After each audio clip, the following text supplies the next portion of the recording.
We have a team of full-time people that are all former senior executive level people. They have been VP of marketing or VP of sales or higher in operating companies, meaning we're not typical consultants. Our people have been there, done that, seasoned leaders, responsible in their companies, reporting to the CEO and responsible for getting growth in the company. Hi, we've got Clay Spitz on the call today. Clay is the Chief Operating Officer for a company called Chief Outsiders. They provide fractional Chief Marketing Officer services for companies all over North America. Fantastic company with over 100 CMOs on their team.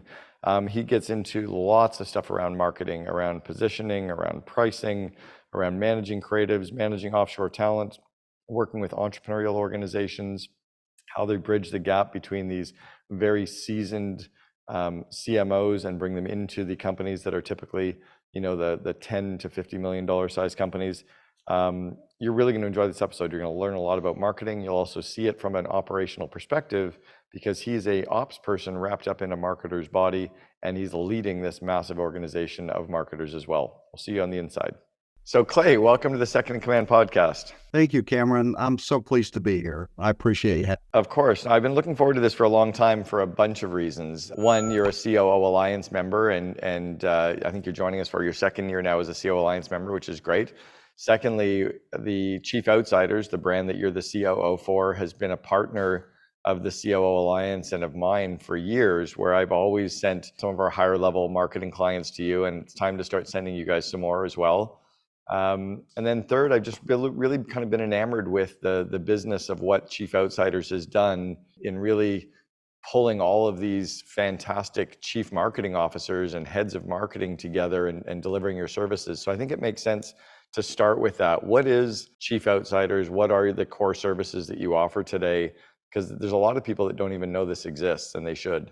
Well, you're right. There's still a lot of people who are unaware of fractional executives altogether. There's a whole industry been built around this, but specifically Chief Outsiders, we started as fractional chief marketing officers, and we've expanded it to include chief sales officers. And what that really means, and this is very different from a lot of fractional companies, we have a team of full-time people that are all former senior executive level people. They have been VP of marketing or VP of sales or higher in operating companies, meaning we're not typical consultants. Our people have been there, done that, seasoned leaders, responsible in their companies, reporting to the CEO and responsible for getting growth in the company.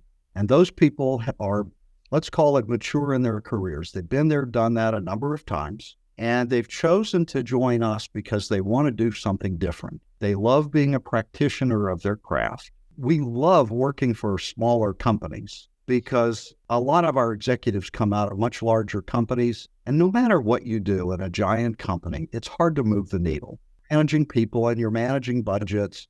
And as our CEO likes to say, going to a meeting about the plan. And what our people love is getting into companies and really making big things happen. Yeah, no, when you mentioned that you like going into the smaller companies, how small is small? Because it's not the home-based entrepreneur, the wantrepreneur, the 5-person company. Is it a company with a $500,000 marketing budget is small, or is it smaller than that? What does small look like? So it depends on the industry, but let's think about revenue. Most of our clients are on the lower side, 5 or 10 million in revenue. Below 5 million, to be quite transparent, our fees are not cheap. We have very experienced people that are coming in to make big things happen. So sometimes $1 million company that wants to be 10 million in the next couple of years would be a good client for us. But most of our clients are 5 or 10 million, up to a few hundred million in revenue. I remember years ago when I was talking to a client and they had $1 million marketing budget, and they had an $80,000 director of marketing overseeing it. And I was like, wow, it is irresponsible of you not to get Chief Outsiders to come in and oversee that $80,000 person and maybe pay Chief Outsiders $150,000 a year to be a fractional CMO to spend $850,000 instead of having an $80,000 person spending $1 million, because you're gonna spend it more effectively. Is that kind of part of what the value that you bring is as well, is that they get more bang for the people, time, and money because it's being directed by someone who knows what they're doing? Absolutely. I mean, you and I have talked about a phrase that we have used from the beginning of the company. What most companies do in the lower middle market, we call random acts of marketing. Time I say that to a CEO, random acts of marketing, I'll get this nod and yeah, that's what we do. And a lot of companies spend a lot of money on marketing and not knowing why they're spending it or what they're getting for it. And so that turns into random acts of marketing. We've got to post on social media. Oh yeah, we've got to do some Google search. Oh yeah, we've got to advertise here, there, or elsewhere. Sometimes the random acts of marketing are the messaging. Sometimes it's where you're spending the money and how you're spending it. Sometimes it's not being really clear on who your target client is and think that everybody's a good client. Well, the other thing that happens with the random acts of marketing, not only are you wasting money, but you're wasting the other commodity of time. You can go out and waste 6 months or a year or 18 months all of a sudden to find out you really haven't moved the needle, and you've wasted some money, and you've wasted the people's time that could have been working on other things, and you can't get that 18 months back. You know, that it's almost like we need to rewind that to get the success that we need. What's the process that you use, and how expensive is expensive? I know that's a moving kind of bar based on how much you're doing, but what's the average ticket that someone is going to incur for the couple of different types of services that you most often do with Chief Outsiders?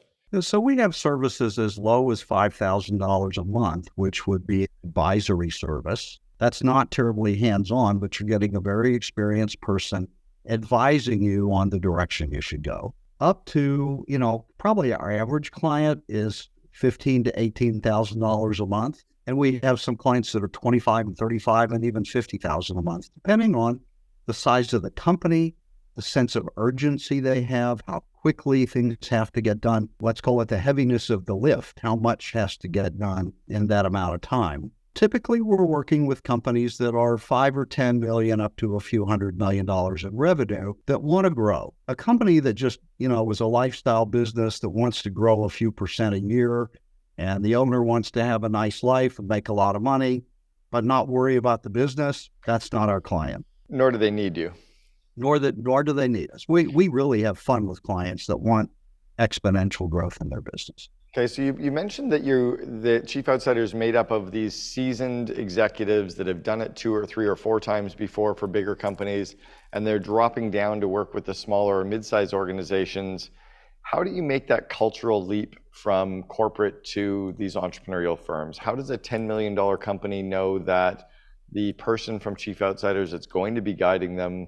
Number one, our hiring process is very detailed and very intentional. And we hire for a few things. We like people who have been in big companies, but also have smaller company experience. Somebody who spent their entire career at Coca-Cola or some other big brand, they have limited budgets, but from our view, they're seemingly unlimited budgets.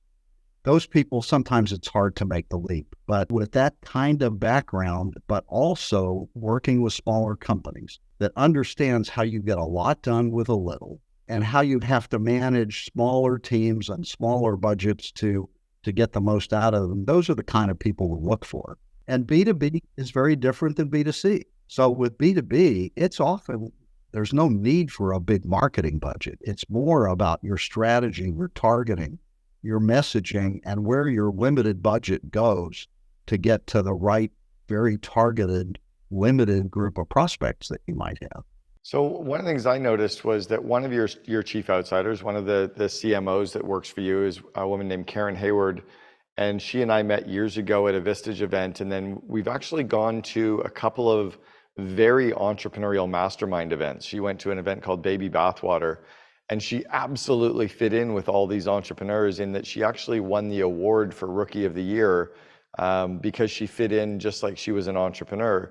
So is that kind of the norm that the Chief Outsiders just are, if they do fit that entrepreneurial DNA, or they're not a part of your program?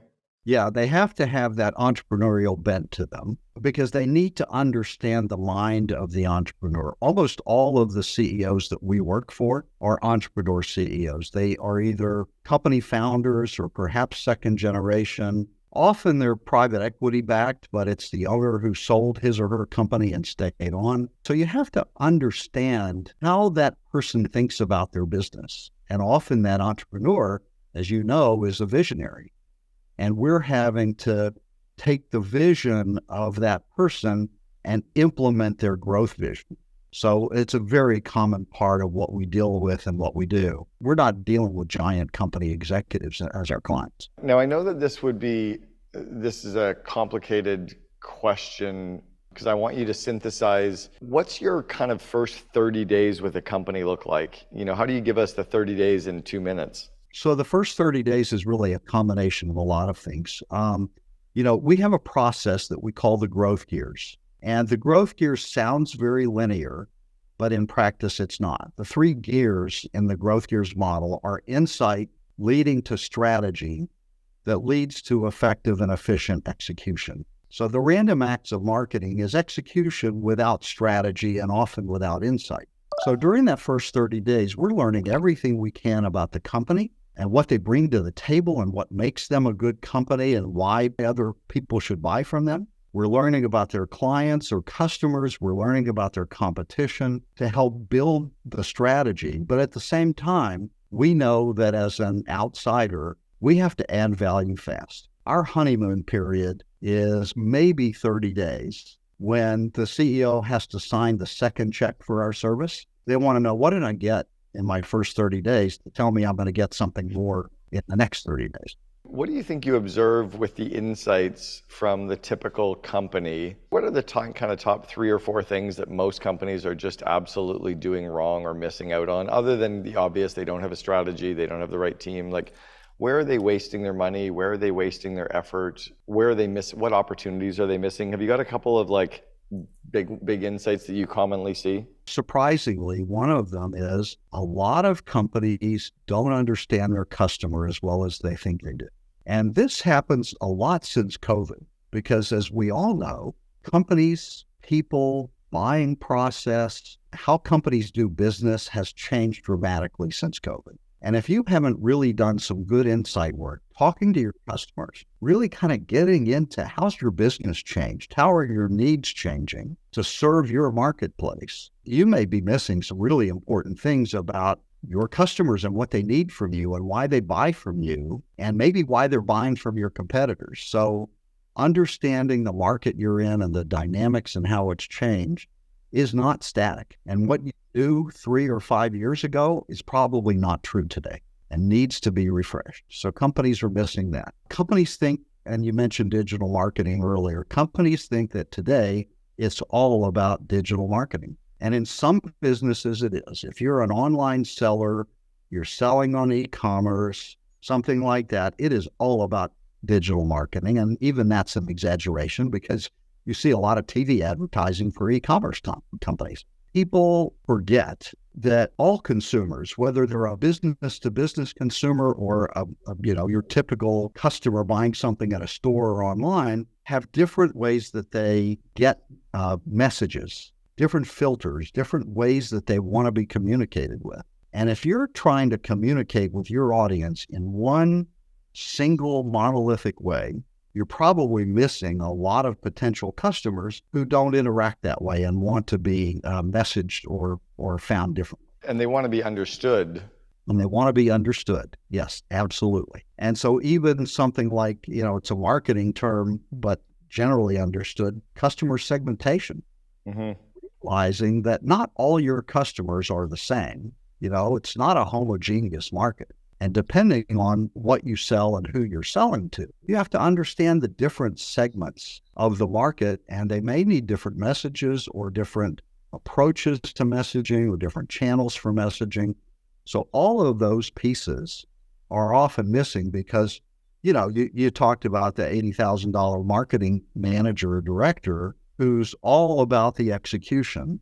And depending on who you hire, they may be all about digital, or they may be all about branding, or whatever background they come from. Until you understand the strategy and can deploy your resources, because everybody's resources are precious, the time, the money, the people. And if you're not deploying them efficiently, then you're not going to get a good result and you're not going to get the growth that you want. So one of the only lessons I remember from marketing in university was the 4 Ps of marketing. I think it was in the first 12 minutes of marketing course that I took. And then for some reason, my ADD kicked in for the rest of the quarter. So do you work with companies around their pricing? Is that part of what you look at in the insight stage or in the strategy stage? And how do you look at pricing? How do companies, where are they missing on that?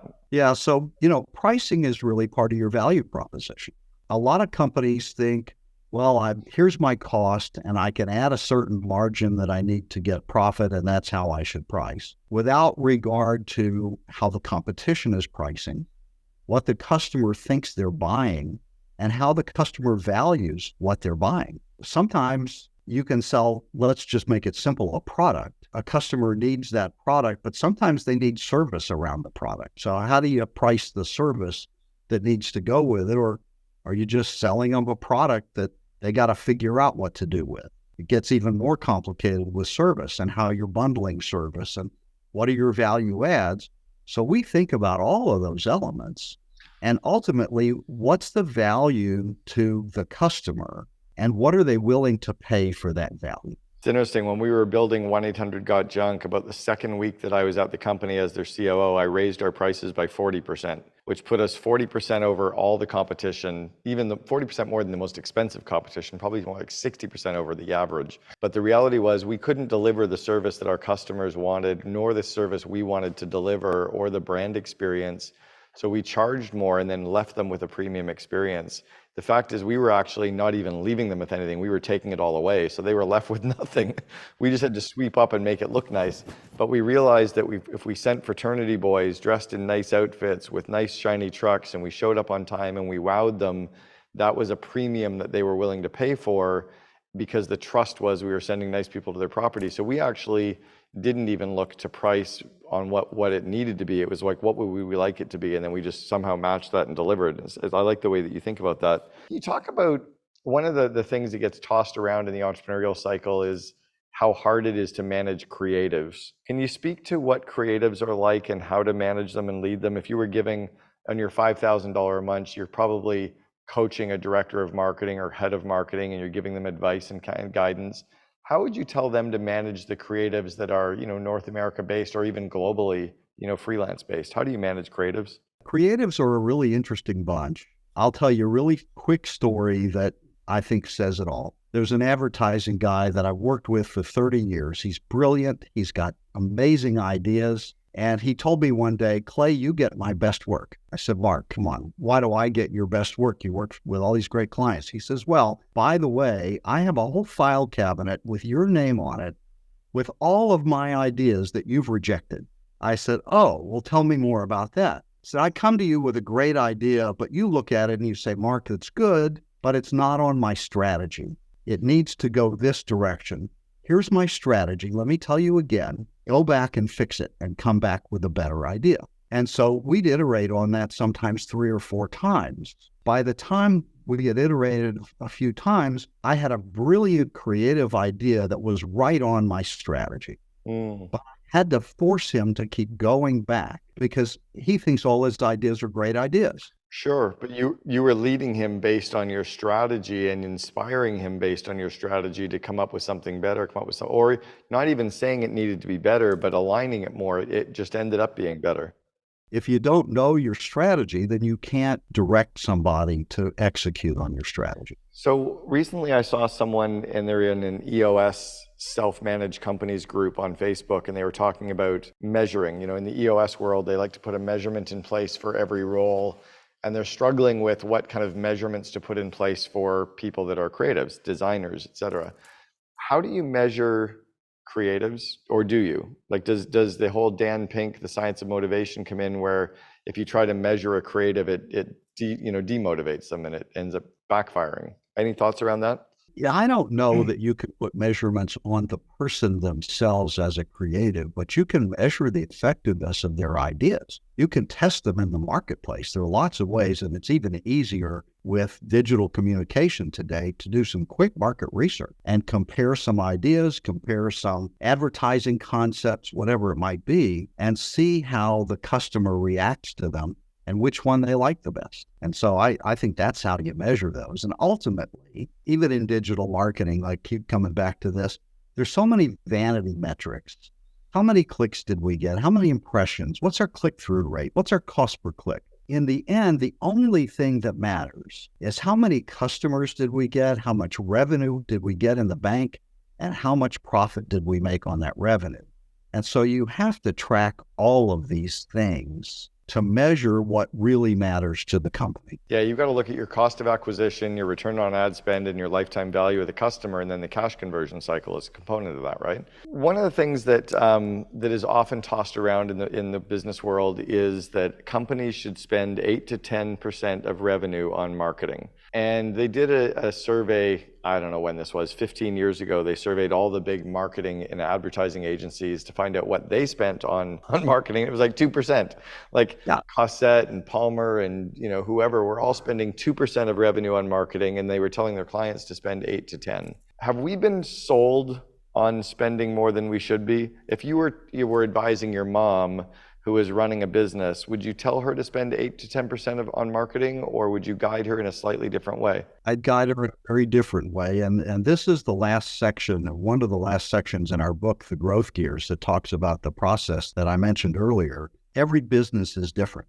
And so what you have to think about is, let's start with what's the lifetime value of a customer and what's your profit on that lifetime value of a customer, and start to back up to how much can I afford to invest to get a customer that's going to produce the profit that I need. And it may be 1 or 2%, or it may be 15%, or somewhere in between. And how fast do I want to grow? And how many customers do I need in order to reach my growth goals? It's, I talk about it as building a growth engine. And the fuel in the engine is the marketing budget that you put in. And how efficient are you using that fuel? And how fast do you want to rev up the engine? You may have to put a lot of fuel in the engine if you want to grow 20, 30% a year, and less so if you want to grow 15. These numbers, like this kind of cash conversion cycle and marketing, the lifetime value, et cetera, are these something that a good CMO is going to be able to put in place, or are they relying on a finance person to build those models as well, or is it potentially both? A good marketer is always going to work with finance to understand the financial aspects of the business. A marketer may not, without digging in with the CFO, really understand what's the profitability on a lifetime value of a particular customer. The other part of the lifetime value is how quickly you get that money in. That's kind of the cash conversion. Because if I spend $500 to earn $1,000, that sounds great. But if I spend $500 now and I don't get the $1,000 until 3 years from now, how do I finance that 3 years until I get there, right? Then all of a sudden it's bad. So there is that modeling component. So, and I know that most companies out there don't even think about that at all. How about offshore talent? How about any lessons on, again, we'll hear things like, oh, it's really hard to hire someone based in the Philippines. But I'm like, did you interview them? Did you top grade them? Did you talk to references? Did you onboard them for more than 15 minutes? Like, you would never interview a full-time employee the way that you interviewed them. You would never hire and onboard a full-time. So are we mismanaging offshore talent? Do we struggle with offshore talent? Any thoughts around that? And where do you find the best offshore talent in terms of like media buyers and creatives and et cetera? Well, let me first say that offshore talent's not a key area of my expertise, but I'll give you my opinion. You have to hire offshore talent the same way you'd hire onshore talent. You need to know what you want them to do, and are they capable of doing what you need? I mean, they're amazing, highly talented people all over the world. So to say you can't hire offshore, I think is wrong. But you can't just assume that somebody from another country is going to understand the culture of what you're trying to do and fit in. If it's a routine task job, that's pretty easy. If you're trying to hire a creative marketing person that's in another culture and you're selling in the US or you're selling in another country, then you have to be really careful that they are able to translate culturally. I even saw that on the sales side with a North American, where we had someone in our call center at 1-800-GOT-JUNK who was, making $30,000 a year, and, they were a starving student. And I mean, gosh, they were probably only making $20,000 a year because they were probably working part-time in the call center, but they were, the normal starving student, right? Paying for rent and paying for entertainment and paying for school. And they were aghast that our customers were being charged like $800 for 2 trucks of junk. And I was like, I'm a homeowner. I write checks for $800 every day. Like Yeah. you're not, we needed to get them to think like our homeowner. And I guess that would get even harder if you're then offshore and you don't understand the culture of what people are buying in. You also mentioned that you bring in chief sales officers as well. So what does that person do? What do they look like? And what's the DNA of a good head of sales? What we do, and I'll combine these two. A good head of sales is often not the person who's the highest producer on the sales team that gets promoted to be the sales manager. One of the biggest mistakes companies make in sales, smaller companies, is take the best producer and make them the head of sales. A good sales manager understands the company, understands the customer, knows that sale is a process and makes sales a process. This is not, understands how customers buy and can direct and train their sales team in a process that works, in a process that is measurable and accountable. Any good sales process, you should be able to measure conversion from one stage of the sale to the next until you get to a closed sale. And keeping records on that, knowing how to track it, knowing how to manage people and hold them accountable to those kinds of metrics is really important. Understanding the mind of the salesperson. The highest performing salespeople I've ever met are also the most difficult to manage. Are we overpaying salespeople when, are we believing this whole adage that the salespeople are the highest paid employees in the company? Are we overpaying them, or is that a norm and we do need to learn how to communicate that to the rest of the company? In general, I don't think salespeople are overpaid. I think good salespeople are one of the most valuable assets companies have. Because this adage goes way back to even before my father's time. Nothing happens until there's a sale. If you look at the universe of salespeople, there's some rarefied air at the top of that level of who are really great, effective salespeople. Company needs to compensate them well for producing well. Yeah, it's interesting. It feels like we spend a lot of money on building engineering and building IT and building out the tech stack and investing in infrastructure and systems. And we forget that revenue pays for all of that. That if we actually, because there's not a single problem that exists that writing a check can't solve, right? That if we focused on sales and marketing, we'd be able to have all the money to then pay for the whole back end. What the heck is a chief revenue officer? This seems like a new title that's been invented in the last 10 years.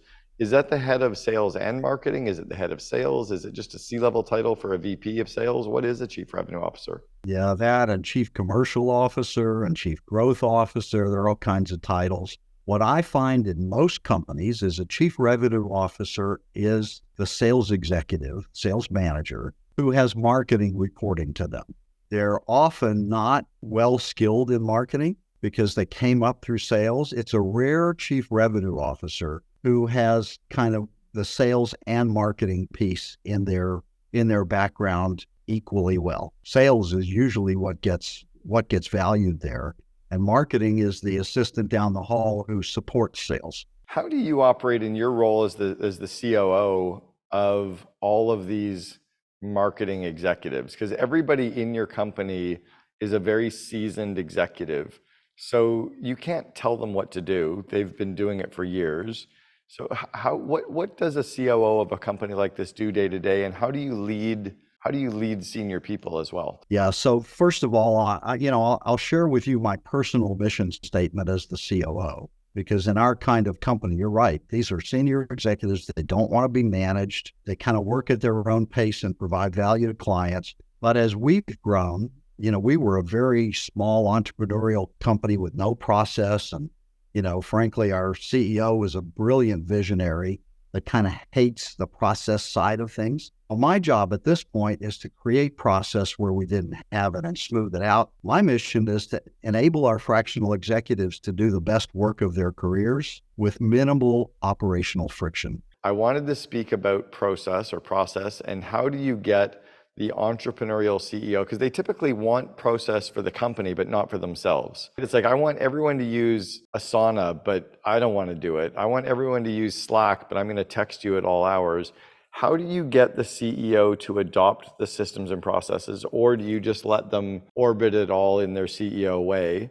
That's number one. And then secondly, can you speak to the culture of Chief Outsiders, and how do you leverage culture, embrace culture? What is culture like of Chief Outsiders, and how do you build that out?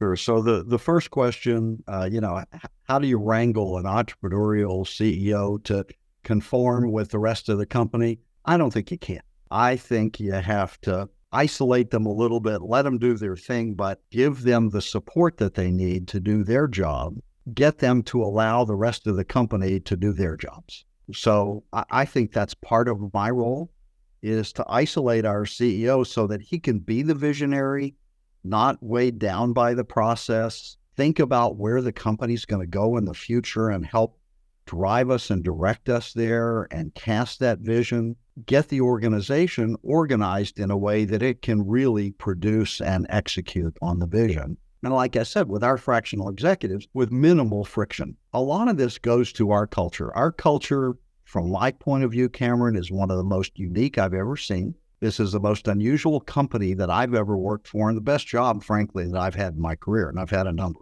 When we think about culture, first of all, a lot of companies talk about their culture. What are you doing to promote culture? Oh, well, every couple of weeks we have an event where we all get together and we play a sport, or we go to a movie, or we have pizza in the break room, and we're all getting together socially. That's okay. But culture, to me, and in our context, is what drives our company and what makes everybody a team and what we call a tribe, and supports everybody else to do what we do for our clients. So I'm going to give you our mission statement for the company and break it down, because every piece builds on the one before it. So our mission statement that drives us is, we're here to make big things happen for our clients. That's number one. We're here to serve our clients, and not to do stuff for them, but to really make a difference and make big things happen. That drives who we want to hire. We want people who are driven to make big things happen. And somebody who's complacent and who just, wants to do pretty good work and rest on their laurels is not going to be a good fit for us. So making big things happen for our clients is number one. By building a company and a culture that attracts the world's best marketing and sales executives. So we're building a culture that makes people want to join us. We want to be the place that very experienced CMOs and CSOs aspire to go to at the end of their traditional career. They're not ready to retire. They still want to work, but they're kind of done with corporate jobs. We want to be the place that attracts the world's best. That kind of sets the standard. So building a company culture that attracts the world's greatest marketers and sales executives, and this is the most important part, who help each other do the best work of our careers. And to help each other is a really critical part. Sure. This is a collaborative culture where everybody wants to help everybody else, because they know we make each other better. And they want to do this surrounded by people that they love to learn from. And so this is a learning culture. It's a culture where the smartest guy in the room, and we've all met the smartest guy in the room, who has nothing to learn from anybody. He or she knows everything. They want to tell you how much they know. But when you ask them questions, they've got nothing to learn. Our people are the opposite. They're so smart that they know they don't know everything. They love learning from their colleagues. They're willing to put themselves out in front of their colleagues and say, hey, there's something I don't know that you know. I need help. Come help me with this client, which makes the work we do for our clients better. So all of this builds on itself. The challenge when we were 10 people, 20 people, even 50 people, we knew who to go to, who was the expert in an area that I need some help on. At 100 plus people, and as we scale, we need more process and systems. So one of the things we did is we promoted one of our CMOs to be our chief learning officer. Her job is not to teach. Her job is to help facilitate systems to facilitate learning from each other. You joined the COO Alliance, which is this online community of second in commands from all over the world. I'm curious why someone who is as seasoned as you and is, at the stage of your career as you are and have been in great leadership roles, what was it that you saw in the COO Alliance that got you to join? And then secondly, if you were to give yourself some advice as a 21-year-old Clay Spitz, what advice would you give the younger you? Number one, a lot of people don't know this about me because the last, 25 years of my career have been in marketing. But I kind of started business and grew up as an operations guy.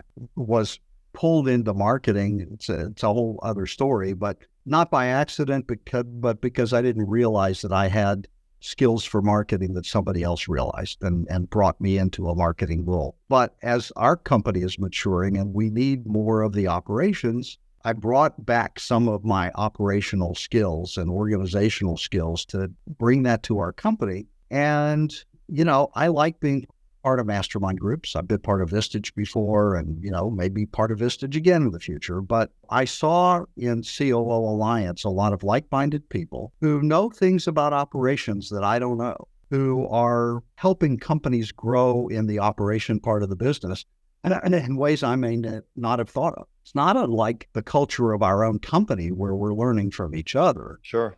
I love the ability to go to other people who are doing things differently and learn from them. And so COO Alliance offers that to me, and it's a terrific resource. Love it. And then what about the advice to your younger you, 21-year-old Clay Spitz? What advice would you tell yourself back then? I think I would say don't put any limits on yourself. Set direction for your career. Allow yourself to move from one thing to the next because you don't even know what you're good at. And to have mentors and to listen to what other people say about you and what kind of advice they might give you. One of the big turning points in my career was, when I was running operations for a pretty good sized company and the senior VP of marketing asked me to be head of marketing. And I said, what are you talking about? I'm not a marketing guy. I'm an operations guy. He said, no, you're a marketing guy. You just don't realize.